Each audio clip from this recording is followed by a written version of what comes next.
Two empires, two kings believed to command spiritual power. One ruled with speed and thunder. The other ruled with ritual and permanence. If the Oyo Empire and the Benin Empire had gone to war at the height of their power, who would have dominated ancient West Africa? Long before colonial borders, West Africa was shaped by empires whose authority stretched across forests, savannas, and trade routes. Among them stood Oyo and Benin, two powers built on very different ideas of control. Oyo was an empire of movement. Its greatest weapon was speed.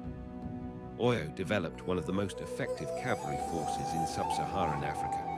Horses gave them shock power, rapid strikes, and the ability to overwhelm enemies in open land. Their armies could appear suddenly, break resistance, and disappear before rivals could respond. War for Oyo was about momentum. Benin fought another kind of war.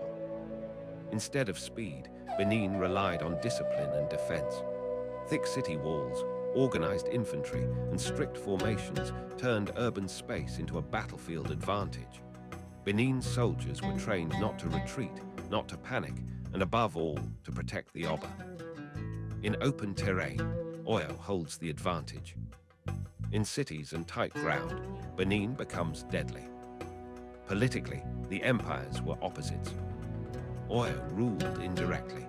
Conquered states paid tribute and supplied troops but kept local leadership.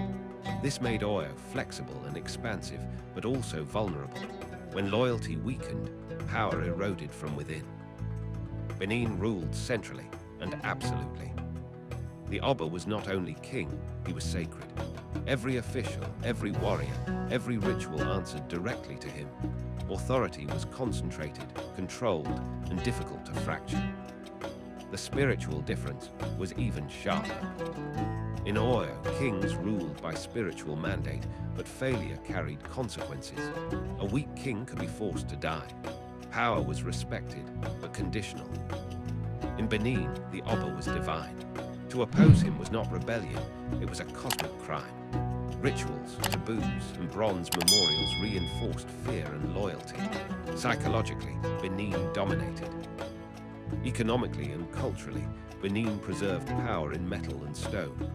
Their bronze casting, city planning, and artistic legacy stunned outsiders centuries later. Oyo focused on expansion. Trade routes, tribute, and warfare sustained the empire. So who wins? On open land, Oyo's cavalry breaks Benin's lines.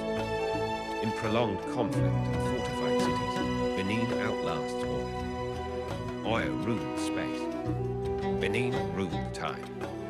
And that is the truth of Africa's great empires. They did not fall because they were weak. They fell when balance broke. Welcome to the Ashanti Vault.